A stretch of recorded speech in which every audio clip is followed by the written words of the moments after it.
Hey guys, welcome to government jobs Gyan YouTube channel. Guys, आज की इस वीडियो में हम बात करेंगे एसएससी सीएचएसएल के new recruitment notification online form apply process के बारे में। जी हाँ दोस्तों, स्टाफ सिलेक्शन कमीशन ने यहाँ पर combined higher secondary level CHSL 10+2 recruitment examination का नोटिफिकेशन रिलीज कर दिया है। कैसे आप इस भर्ती में पार्टिसिपेट करने के लिए अपने फॉर्म अप्लाई कर सकते हो बिना कोई मिस्टेक किए हुए, इसकी पूरी जानकारी हम आपको स्टेप बाय स्टेप रजिस्ट्रेशन से लेकर प्रिंट तक इस वीडियो में देंगे। बस आपको इस वीडियो को स्किप के बिना शुरू से लेकर एंड तक देखना है। उसके बाद वीडियो पसंद आए तो इसे लाइक और शेयर कर दें। चैनल पर नए हो तो इसे सब्सक्राइब कर लें। साथ ही साथ आपको फॉर्म अप्लाई करते हुए जो भी प्रॉब्लम फेस हो रही है उन सभी का हल आपको इस वीडियो में मिल जाएगा। जैसे कि कैसे आपको अपना लाइव फोटो कैप्चर करना है, कैसे आपको अपने सिग्नेचर यहाँ पर अपलोड करने हैं, कैसे आपको अपना आधार ऑथेंटिकेशन यहाँ पर करना है, अपना आधार आपको वेरीफाई कर लेना है और आधार को वेरीफाई करते हुए अगर आपको कोई प्रॉब्लम हो रही है तो कैसे आप उसे सॉर्ट आउट कर सकते हो। पूरी जानकारी आपको इस वीडियो में दी जाएगी। बस आपको एंड तक हमारे साथ इस वीडियो में बने रहना है। तो बिना कोई वक्त गंवाए चलिए शुरू करते हैं। आपको इस वीडियो के डिस्क्रिप्शन बॉक्स में हमारी वेबसाइट IND-sarkari-naukri.in के इस पेज का लिंक मिल जाएगा। यहाँ पर आपको इस भर्ती के रिगार्डिंग सभी डिटेल्स प्रोवाइड कर दी गई है। स्टाफ सिलेक्शन कमीशन एसएससी कर्मचारी चयन आयोग ने यहाँ पर CHSL combined higher secondary level CHSL 10+2 examination के बेस पर lower division clerk LDC junior secretariat assistant JSC data entry operator और data entry operator grade A के खाली पदों को भरने के लिए नोटिफिकेशन रिलीज कर दिया है। यहाँ पर आप 23 जून 2025 से 8 जुलाई 2025 के बीच में अप्लाई कर सकते हो। एग्जाम आपका 8 से 18 सितंबर 2025 के बीच में होगा। यहाँ पर आप 12वीं पास कैंडिडेट अप्लाई कर सकते हैं। 18 से 27 साल आपकी आयु सीमा रखी गई है। जनरल OBC कैंडिडेट को अप्लाई करने के लिए 100 रुपये फीस जमा करानी है। SC ST female EX serviceman के लिए कोई फीस नहीं है। जिन कैंडिडेट को फीस जमा करानी है वे अपनी फीस ऑनलाइन मोड से जमा करा सकते हैं। सिलेक्शन आपका कंप्यूटर बेस्ड टेस्ट के आधार पर होगा।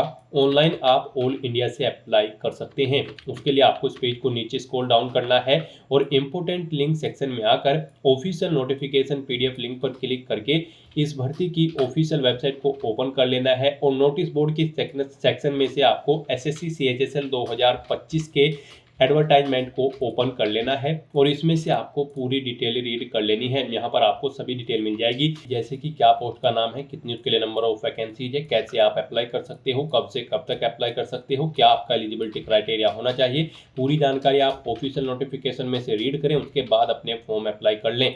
फॉर्म अप्लाई करने के लिए भी आपको हमारी वेबसाइट के इसी पेज पर ही अप्लाई ऑनलाइन का लिंक दिया गया है। जैसे ही आप इस लिंक पर क्लिक करेंगे तो आपके सामने यहाँ पर SSC का ये ऑफिशियल पोर्टल ओपन होगा।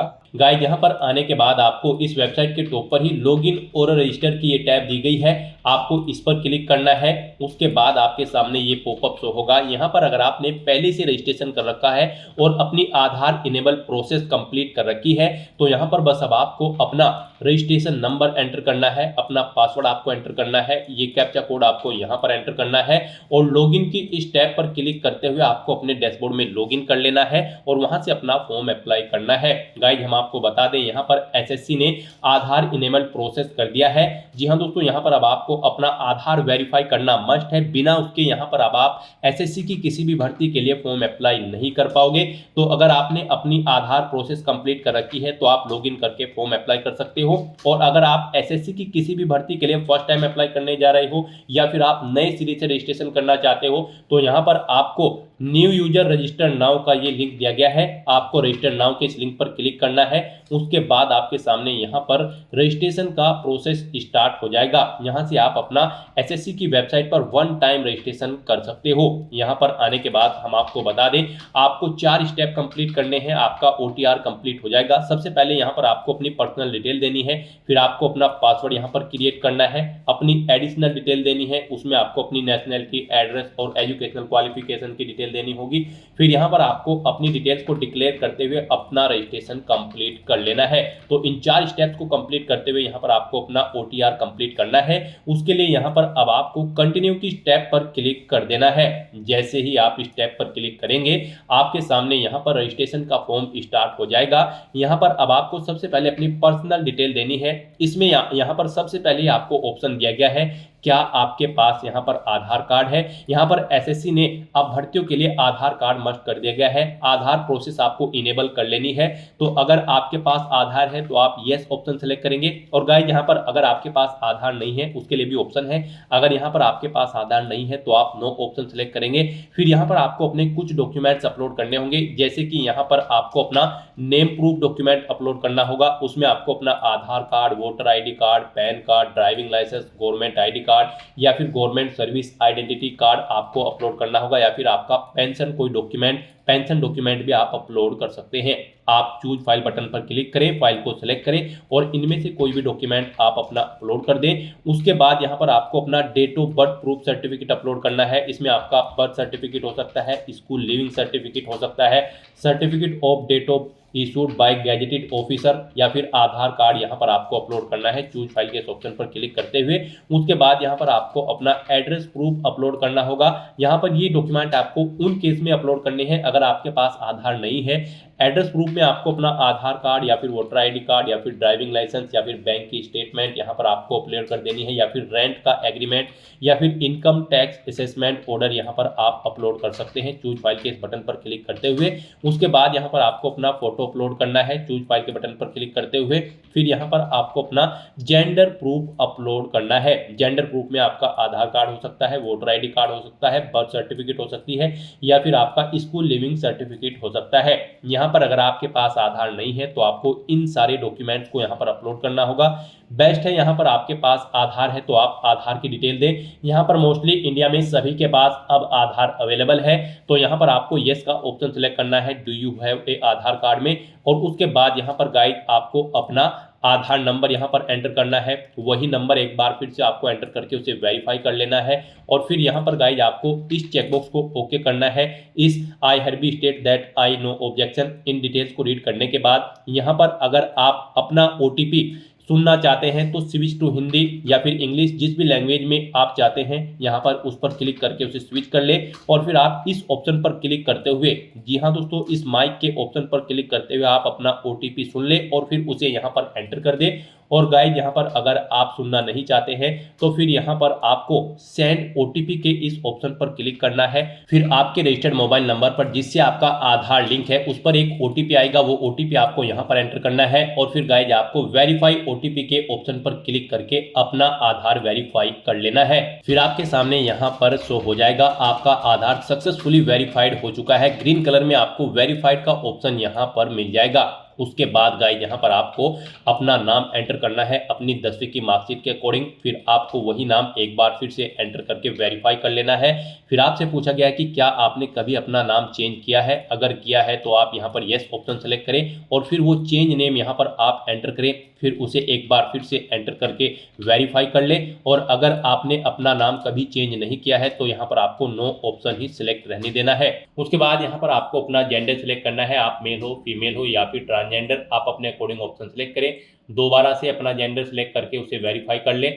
फिर यहाँ पर आपको अपनी डेट ऑफ बर्थ सेलेक्ट कर लेनी है इस कैलेंडर में से। यहाँ पर आपको अपनी ये डेट ऑफ बर्थ अपनी 10वीं की मार्कशीट के अकॉर्डिंग सेलेक्ट करनी है। वही डेट ऑफ बर्थ आपको एक बार फिर से सिलेक्ट कर लेनी है कैलेंडर में से वेरिफिकेशन के लिए। फिर यहाँ पर आपको अपने फादर का नाम एंटर करना है। उसके बाद यहाँ पर आपको अपने फादर का नाम एक बार फिर से एंटर करके उसे कंफर्म कर लेना है। फिर आप अपनी मदर का नाम एंटर करें, अपनी मदर का नाम एक बार फिर से एंटर करके उसे कंफर्म कर ले। आपके फादर और मदर का नेम भी आपकी 10वीं की मार्कशीट के अकॉर्डिंग होना चाहिए और इनके नाम से पहले मिस्टर, मिसिस, श्रीमती, लेट या फिर डॉक्टर नहीं लगाना है आपको। उसके बाद यहाँ पर आपको अपना 10वीं क्लास का एजुकेशन बोर्ड सेलेक्ट करना है, किस बोर्ड से आपने यहाँ पर अपनी 10वीं क्लास पास आउट की है। उसके बाद यहाँ पर आपको उसे दोबारा से सिलेक्ट करके कंफर्म कर लेना है जिस बोर्ड से आपने अपनी 10वीं क्लास यहाँ पर पास आउट की है। उसके बाद गाइज यहाँ पर आपको अपनी 10वीं क्लास का रोल नंबर देना है, एक बार फिर से उसे एंटर करके कंफर्म कर लेना है। फिर पासिंग ईयर आपको सिलेक्ट कर लेना है, किस ईयर में आपने अपनी 10वीं क्लास पास आउट की है। हाईएस्ट क्वालिफिकेशन क्या है आपकी, 10वीं, 12वीं, ग्रेजुएशन, पोस्ट ग्रेजुएशन, आप अपने अकॉर्डिंग यहाँ पर ऑप्शन सेलेक्ट करें। फिर यहाँ पर आप दोबारा से अपनी हायर क्वालिफिकेशन सेलेक्ट करें। उसके बाद यहाँ पर आपको अपना मोबाइल नंबर और ईमेल आईडी एंटर करनी है और इन्हें यहाँ पर आपको वेरीफाई कर लेना है। इनके सामने आपको सेंड ओटीपी का ऑप्शन दिया गया है, आप सेंड ओटीपी के ऑप्शन पर क्लिक करें। उसके बाद आपके रजिस्टर्ड मोबाइल नंबर और ईमेल आईडी पर ओटीपी आएंगे। वो ओटीपी आप यहाँ पर एंटर करके अपने मोबाइल नंबर और ईमेल आईडी को वेरीफाई कर लें और उसके बाद गाइस यहाँ पर आप सेव एंड नेक्स्ट के इस ऑप्शन पर क्लिक कर दें। इस तरह से यहाँ पर आपकी पर्सनल डिटेल सक्सेसफुली सेव हो जाएगी। उसके बाद यहाँ पर आपको एक रजिस्ट्रेशन नंबर प्रोवाइड करा दिया गया है। ये रजिस्ट्रेशन नंबर आपको केयरफुली नोट डाउन करके रख लेना है फ्यूचर यूज के लिए। ये रजिस्ट्रेशन नंबर आपकी रजिस्टर्ड मोबाइल नंबर और ईमेल आईडी पर भी सबमिट कर दिया गया है, तो आप इसे केयरफुली नोट डाउन करके रखें फ्यूचर यूज के लिए। और यहाँ पर अब आपको कंटिन्यू के इस ऑप्शन पर क्लिक कर देना है। नेक्स्ट आपके सामने कुछ इस तरह से इंटरफेस ओपन होगा। अब यहाँ पर आपको जो रजिस्ट्रेशन नंबर मिला है वो रजिस्ट्रेशन नंबर आपको एंटर करना है। उस रजिस्ट्रेशन नंबर के साथ साथ ही आपकी ईमेल आईडी और मोबाइल नंबर पर एक पासवर्ड भी आया होगा, वो पासवर्ड यहाँ पर आपको एंटर करना है। उसके बाद आपको ये कैप्चा कोड यहाँ पर एंटर करना है और फिर गाइस यहाँ पर आपको साइन इन के इस ऑप्शन पर क्लिक कर देना है। नेक्स्ट यहाँ पर आपको अपना पासवर्ड चेंज करना है। यहाँ पर अब आपको सबसे पहले अपना ओल्ड पासवर्ड एंटर करना है, वो वाला पासवर्ड जो आपके रजिस्टर्ड मोबाइल नंबर और ईमेल आईडी पर आया है आपके रजिस्ट्रेशन नंबर के साथ। और उसके बाद यहाँ पर आपको अपना नया पासवर्ड क्रिएट करना है। यहाँ पर इस पासवर्ड को क्रिएट करने के लिए आपको गाइडलाइन दी गई है। आपका पासवर्ड कम से कम 8 कैरेक्टर का होना चाहिए और ये अल्फा न्यूमेरिक फॉर्मेट में होना चाहिए। मींस आपके पासवर्ड में कम से कम एक अपर केस कैरेक्टर, एक लोअर केस कैरेक्टर, एक इंटीजर नंबर, एक स्पेशल कैरेक्टर जैसे कि @ या फिर डॉलर होना चाहिए। तो इस फॉर्मेट में यहाँ पर आपको अपना पासवर्ड क्रिएट करना है। वही पासवर्ड आपको कंफर्म पासवर्ड फील्ड में एंटर करना है। उसके बाद यहाँ पर आपको एक सिक्योरिटी क्वेश्चन सेलेक्ट करना है। यहाँ पर आप कोई भी सिक्योरिटी क्वेश्चन सेलेक्ट करें, उसका आंसर दें। फिर यहाँ पर आप दूसरा सिक्योरिटी क्वेश्चन सेलेक्ट करें और फिर उसका आंसर यहाँ पर आप दें और उसके बाद गाइस यहाँ पर आप सेव एंड नेक्स्ट के इस ऑप्शन पर क्लिक कर दें। इस तरह से यहाँ पर आपका पासवर्ड चेंज हो जाएगा। फिर आपके सामने कुछ इस तरह से इंटरफेस ओपन होगा। अब यहाँ पर आपको दोबारा से अपना रजिस्ट्रेशन नंबर एंटर करना है, अपना पासवर्ड आपको एंटर करना है। नया पासवर्ड जो आपने चेंज किया है वो पासवर्ड यहाँ पर आपको एंटर करना है। ये कैप्चा कोड आपको यहाँ पर एंटर करना है और उसके बाद गाइज आपको लॉगिन के इस ऑप्शन पर क्लिक कर देना है। लॉगिन करने के बाद अब यहाँ पर आपको अपनी एडिशनल डिटेल्स प्रोवाइड करानी है। सबसे पहले यहाँ पर आपको अपनी कैटेगरी सिलेक्ट कर लेनी है, किस कैटेगरी से आप बिलोंग करते हैं। फिर यहाँ पर आपको अपनी कैटेगरी दोबारा से सिलेक्ट करके उसे वेरीफाई कर लेना है। फिर आपको अपनी नेशनलिटी यहाँ पर सिलेक्ट कर लेनी है। यहाँ पर सिटीजन ऑफ इंडिया अगर आप इंडिया से हैं। उसके बाद अगर आप नेपाल, भूटान या फिर टाइबेटियन हैं तो यहाँ पर आप अपने अकॉर्डिंग ऑप्शन सेलेक्ट करें। यहाँ पर अगर आप अदर कंट्री से हैं तो फिर यहाँ पर आपको अपने नेशनलिटी की डिटेल देनी है और अगर आप इंडिया से हैं तो यहाँ पर आप इंडिया सेलेक्ट करें, फिर आप कोई डिटेल नहीं देनी है। उसके बाद यहाँ पर आपसे पूछा गया है कि क्या आपकी बॉडी पर कहीं कोई कट या तिल का निशान है, तो उस पैलेस का नाम यहाँ पर आप एंटर करें। नहीं है तो यहाँ पर आप नो मार्क एंटर कर दें। उसके बाद आपसे पूछा गया है कि क्या आप PWBD कैंडिडेट हैं, अगर हैं तो यहाँ पर आप यस ऑप्शन सेलेक्ट करें और फिर अपनी डिसेबिलिटी का टाइप सेलेक्ट करें और फिर यहाँ पर आपको अपना डिसेबिलिटी सर्टिफिकेट नंबर देना होगा अगर आप PWBD कैंडिडेट हैं। और अगर नहीं है तो यहाँ पर आप नो ऑप्शन सेलेक्ट करें, आगे की डिटेल आपको डिसेबल कर दी जाएगी। उसके बाद यहाँ पर आपको अपना परमानेंट एड्रेस एंटर करना है। फिर यहाँ पर आपको अपना परजेंट एड्रेस एंटर करना है और अगर आपका परजेंट एड्रेस आपके परमानेंट एड्रेस के अकॉर्डिंग सेम है तो यहाँ पर आप यस के इस ऑप्शन पर क्लिक करेंगे, ऑटोमेटिकली आपका परजेंट एड्रेस आपके परमानेंट एड्रेस के अकॉर्डिंग फिल हो जाएगा। उसके बाद यहाँ पर गाइड आपको सेव एंड नेक्स्ट के इस ऑप्शन पर क्लिक कर देना है।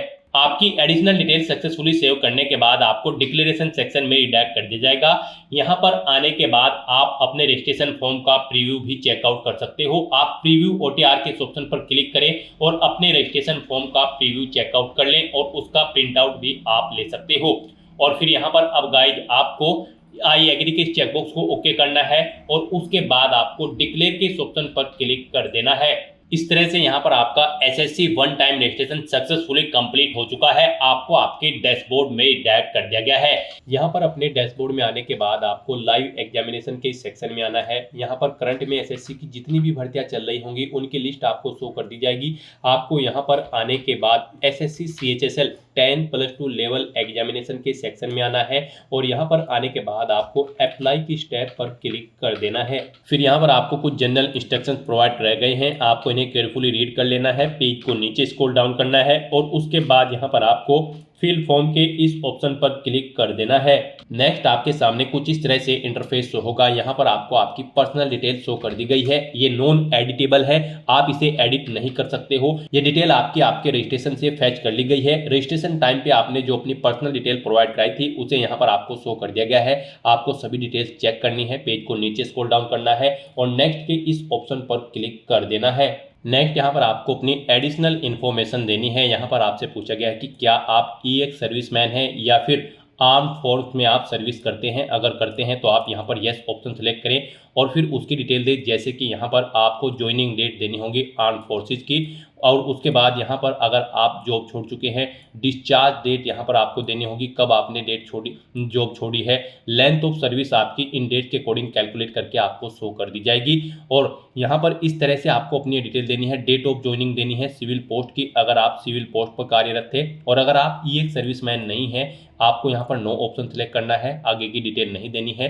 फिर आपसे पूछा गया कि क्या आप गवर्नमेंट एम्प्लॉय है, सेंट्रल गवर्नमेंट या फिर स्टेट गवर्नमेंट के, अगर है तो यहाँ पर आप यस ऑप्शन सेलेक्ट करें और फिर आप नेम ऑफ द मिनिस्ट्री या फिर डिपार्टमेंट या ऑर्गेनाइजेशन दे जहां पर आप कार्यरत थे, और अगर आप गवर्नमेंट एम्प्लॉय नहीं है तो यहाँ पर आपको नो ऑप्शन सेलेक्ट करना है। इस तरह से अपनी एडिशनल इन्फॉर्मेशन प्रोवाइड कराने के बाद फिर आपको यहाँ पर गाइड सेव एंड नेक्स्ट के इस ऑप्शन पर क्लिक कर देना है। नेक्स्ट यहाँ पर आपको अपने एग्जाम सेंटर सेलेक्ट करने हैं। यहाँ पर आपको 3 चॉइसेस दी गई हैं, आप अपनी चॉइस के अकॉर्डिंग यहाँ पर 3 एग्जाम सेंटर सेलेक्ट करें। जिसे आप फर्स्ट नंबर पर प्रेफरेंस देना चाहते हैं उसे यहाँ पर आप फर्स्ट नंबर पर सेलेक्ट करें, जिसे सेकंड और थर्ड पर रखना चाहते हैं उसे यहाँ पर आप सेकंड और थर्ड पर सेलेक्ट कर ले। फिर यहाँ पर आपसे पूछा गया है कि क्या आप person with benchmark disability candidate है और आपकी डिसेबिलिटी 40% से अबव है। यहाँ पर ये ऑप्शन आपके सामने डिसेबल कर दी जाएंगे। अगर आपने रजिस्ट्रेशन टाइम पर PWD कैंडिडेट में नो ऑप्शन सेलेक्ट किया होगा, यहाँ पर आपको ये ऑप्शन डिसेबल्ड कर दी जाएंगे, आप इनमें सेलेक्ट नहीं कर पाओगे। और अगर आप बेंचमार्क डिसेबिलिटी कैंडिडेट है और आपने रजिस्ट्रेशन टाइम पर यस ऑप्शन सेलेक्ट किया था तो फिर आपके सामने ये ऑप्शन यहाँ पर इनेबल कर दी जाएंगे। फिर यहाँ पर आपसे फिजिकल लिमिटेशन के बारे में पूछा गया है, इसके बारे में आप पारा 9.2 और 9.3 से रीड कर सकते हो। अगर हैं तो आप यस करेंगे और फिर यहाँ पर आप अपना सर्टिफिकेट अपलोड करेंगे फिजिकल लिमिटेशन का, नहीं है तो आप नो ऑप्शन सेलेक्ट करेंगे। उसके बाद यहाँ पर अगर आपको स्क्राइब की जरूरत है, ये भी ऑप्शन आपके सामने इनेबल या डिसेबल होगा। जब आपने यहाँ पर रजिस्ट्रेशन टाइम डिटेल दी थी वहां पर आपसे पूछा गया था कि क्या आपको स्क्राइब की जरूरत है, अगर वहां पर आपने नो ऑप्शन सेलेक्ट किया होगा तो यहां पर आपको ये ऑप्शन डिसेबल कर दिया जाएगा। यस किया होगा तो फिर यहां पर आपको यस ऑप्शन सेलेक्ट करने का ऑप्शन मिल जाएगा। इस तरह से अपनी डिटेल यहां पर फिल करने के बाद फिर आपको सेव एंड नेक्स्ट के इस ऑप्शन पर क्लिक कर देना है। नेक्स्ट यहाँ पर आपको अपनी पोस्ट की डिटेल प्रोवाइड करनी है। यहाँ पर आपको रीजन सेलेक्ट करना है, जिस रीजन में आप पोस्ट के लिए अप्लाई करना चाहते हैं। उसके बाद यहाँ पर आपको पोस्ट कोड सेलेक्ट करना है, जिस पोस्ट के लिए आप अप्लाई करना चाहते हैं। फिर यहाँ पर आपको आपकी पोस्ट का नाम आपके इस पोस्ट कोड के अकॉर्डिंग शो कर दिया जाएगा। फिर आपको यहाँ पर आपकी क्वालिफिकेशन भी इस पोस्ट के अकॉर्डिंग शो कर दी जाएगी जो रिक्वायर्ड है। फिर यहाँ पर आपको अपनी कैंडिडेट की क्वालिफिकेशन देनी है। यहाँ पर आपको अपनी हाईएस्ट क्वालिफिकेशन सेलेक्ट करनी है, यानी कि अगर आपने ग्रेजुएशन या फिर पोस्ट ग्रेजुएशन कर रखी है तो वो यहाँ पर आपको सेलेक्ट करना होगा। हाँ 10वीं या फिर 12वीं कर रखी है तो वो आपको सेलेक्ट कर लेनी होगी, तो यहाँ पर आपको अपनी हाईएस्ट क्वालिफिकेशन सेलेक्ट कर लेनी है। फिर यहाँ पर indicate detail of any other educational qualification relevant to the post if required by you. यहाँ पर आप डिटेल दे सकते हैं, अगर आपके पास इस पोस्ट से रिलेटेड कोई और एजुकेशनल क्वालिफिकेशन है तो उसकी डिटेल यहाँ पर आप दे सकते हैं, और नहीं देना चाहते हैं तो आप इस कॉलम को खाली छोड़ सकते हैं। फिर यहाँ पर आपको इसेंशियल क्वालिफिकेशन बता दी गई है, आपने जो पोस्ट ऊपर सेलेक्ट की है पोस्ट कोड के अकॉर्डिंग उसकी जो भी इसेंशियल क्वालिफिकेशन होगी वो यहाँ पर आपको शो कर दी जाएगी। फिर यहाँ पर आपसे पूछा गया है कि यहाँ पर आपको read the above post related requirement, आपने जो ऊपर पोस्ट सेलेक्ट की है उसके लिए जो रिक्वायरमेंट्स है आप उसे फुलफिल करते हैं, यानी कि आप उसको कंप्लीट करते हैं तो आपको चेकबॉक्स को ओके कर देना है, यानी कि ये क्वालिफिकेशन आपके पास है फिर यहाँ पर आपसे पूछा गया है कि क्या आपके पास रिक्वायर्ड इसेंशियल क्वालिफिकेशन है जिस पोस्ट के लिए आप अप्लाई करने जा रहे हो, तो यहाँ पर आपको येस ऑप्शन सेलेक्ट करना है। फिर यहाँ पर आपसे पूछा गया कि क्या आपको रिक्वायर्ड एक्सपीरियंस भी है, अगर उस पोस्ट पर अप्लाई करने के लिए एक्सपीरियंस रिक्वायर्ड है तो क्या आपको वो एक्सपीरियंस है, तो यहाँ पर भी आपको येस ऑप्शन सेलेक्ट करना होगा अगर उस पोस्ट के लिए एक्सपीरियंस रिक्वायर्ड है। और फिर आपको अपने एक्सपीरियंस की डिटेल देनी होगी, जैसे कि किस ऑर्गेनाइजेशन में आप कार्यरत थे, अपनी डेजिग्नेशन दे, किस पोस्ट पर आप कार्यरत थे, नेचर ऑफ ड्यूटी यहाँ पर दे, डेट सेलेक्ट करें कब से कब तक आप यहाँ पर कार्यरत थे, और इस तरह से यहाँ पर आप अपने एक्सपीरियंस की डिटेल प्रोवाइड करा दें। और अगर आप एक से ज़्यादा जगह कार्यरत थे तो आप ऐड मोर के ऑप्शन पर क्लिक करें। सेम ऐसी ही एक और कॉलम की रो यहाँ पर आपके सामने ऐड हो जाएगी, उसमें आप अपने एक्सपीरियंस की डिटेल प्रोवाइड करा दें। और अगर ऊपर दी गई पोस्ट के लिए एक्सपीरियंस रिक्वायर्ड नहीं है तो फिर यहाँ पर आपको नॉट एप्लीकेबल का ऑप्शन सेलेक्ट कर लेना है। फिर यहाँ पर आपसे पूछा गया है कि क्या आप एज में रिलैक्सेशन चाहते हैं, अगर चाहते हैं तो आप यस ऑप्शन सेलेक्ट करें और फिर यहाँ पर आप अपना रिलेक्शन कोड सेलेक्ट कर लें, और नहीं चाहते हैं तो यहाँ पर आपको नो ऑप्शन सेलेक्ट कर लेना है। इस तरह से अपनी पोस्ट से रिलेटेड डिटेल प्रोवाइड करने के बाद फिर गाइस यहाँ पर आपको सेव एंड नेक्स्ट के इस ऑप्शन पर क्लिक कर देना है। नेक्स्ट यहाँ पर आपको अपना फेस ऑथेंटिकेशन करना है, अपना लाइव फोटो आपको कैप्चर करना है और अपने सिग्नेचर यहाँ पर आपको अपलोड कर देने हैं। इस सेक्शन को कंप्लीट करने के लिए आपको अपना मोबाइल फोन यूज करना होगा। आप अपने गूगल प्ले स्टोर पर जाएं मोबाइल फ़ोन पर और फिर वहां पर आप माई एसएससी का ऐप डाउनलोड कर लें और उसे फिर आप इंस्टॉल कर लें। उसे इंस्टॉल करने के बाद गाइस आपको यहां पर अपनी एक और ऐप इंस्टॉल करनी होगी अपने मोबाइल फ़ोन पर ही। जी हाँ दोस्तों, आपको अपने मोबाइल फ़ोन के गूगल प्ले स्टोर में आधार फेस आरडी का ये ऐप भी इंस्टॉल कर लेना है। डाउनलोड करने के बाद अपने मोबाइल फ़ोन में माई एसएससी ऐप इंस्टॉल करने के बाद फिर आपको उसे ओपन करना है। उसके बाद आपके सामने यहाँ पर कुछ इस तरह से इंटरफेस ओपन होगा। यहाँ पर आने के बाद गाइस आपको लॉगिन/रजिस्टर की इस टैब पर क्लिक कर देना है। उसके बाद आपके सामने यहाँ पर लॉगिन का पॉपअप ओपन हो जाएगा। अब यहाँ पर आने के बाद आपको अपना यूजर नेम एंटर करना है और उसके बाद आपको अपना पासवर्ड एंटर करना है। आपको ये यूजर नेम और पासवर्ड वही एंटर करना है जो आपने एसएससी की वेबसाइट पर वन टाइम रजिस्ट्रेशन करते हुए क्रिएट किया था। उसके बाद आपको ये कैप्चा कोड यहाँ पर एंटर करना है और फिर गाइज आपको लॉगिन की इस टैब पर क्लिक करते हुए अपने डैशबोर्ड में लॉगिन कर लेना है।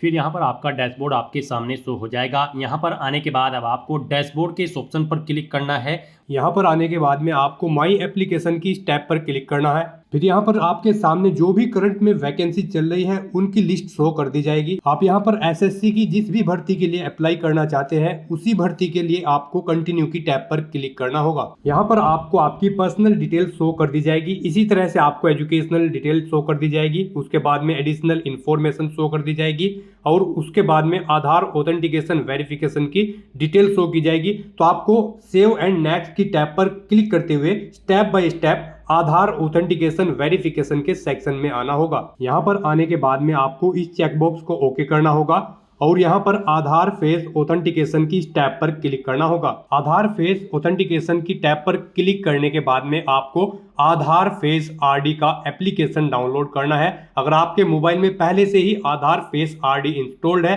तो आपको डायरेक्टली अपना फेस ऑथेंटिकेट करना होगा। यहाँ पर आपको अपना फेस इस सर्कल में लाना होगा और अपनी आंखों को 2 बार ब्लिंक करना होगा तो आपका फोटो यहाँ पर ऑथेंटिकेट हो जाएगा। उसके बाद में आपको यहाँ पर सेव एंड नेक्स्ट की इस टैब पर क्लिक करना होगा। फिर यहाँ पर आपको अपना लाइव फोटो कैप्चर करना है और अपने सिग्नेचर अपलोड करने हैं। ये आप अपने मोबाइल फोन से भी कर सकते हैं या फिर आप अपने कंप्यूटर से भी इन्हें कंप्लीट कर सकते हैं। उसके लिए आपको सभी इंस्ट्रक्शंस यहाँ पर दिए गए हैं। जिस स्थान पर आप अपना फोटो कैप्चर करेंगे वहां पर प्रॉपर वे में लाइट होनी चाहिए और प्लेन बैकग्राउंड आपका होना चाहिए और आपकी आंखें कैमरे की तरफ होनी चाहिए। बिल्कुल सीधा आपको देखना है कैमरे की तरफ और यहाँ पर रेड कलर का जो रेक्टेंगल होगा उसमें पूरा फेस आपका कवर्ड होना चाहिए। फोटो कैप्चर करते समय आपको कोई भी कैप, मास्क या फिर सनग्लासेस नहीं पहनने हैं और यहाँ पर साथ ही साथ आपको ईयरफोन या फिर कोई अन्य डिवाइस भी अपने कानों में नहीं रखना है जब आप अपना लाइव फोटो यहाँ पर कैप्चर करेंगे। और उसके बाद में आपको कैप्चर लाइव फोटो की टैब पर क्लिक करते हुए अपना फोटो लाइव कैप्चर कर लेना होगा। लाइव फोटो कैप्चर करने के लिए आपको अपना फेस इस सर्कल के अंतर्गत लाना होगा। फोटो कैप्चर करने के लिए आपको अपना फेस इस तरह से लाना होगा जैसे कि आपका पासपोर्ट साइज फोटो होता है। फिर आपको इस ऑप्शन पर क्लिक करते हुए अपना फोटो कैप्चर कर लेना होगा। फिर यहाँ पर आपको अपने सिग्नेचर अपलोड करने होंगे। सिग्नेचर आपके 10 KB से 20 KB के बीच में होने चाहिए। JPEG या फिर JPG फॉर्मेट में आपके सिग्नेचर होने चाहिए। डायमेंशन उनकी 6.0 सेंटीमीटर उनकी विड्थ और 2.0 सेंटीमीटर उनकी हाइट होनी चाहिए। रेजुलेशन 300 DPI होना चाहिए। सिग्नेचर के लिए आपको गाइडलाइन भी दी गई है। आप यहाँ पर क्लिक हियर टू रीड के इस लिंक पर क्लिक करें और यहाँ पर आपके सामने ये PDF ओपन हो जाएगी।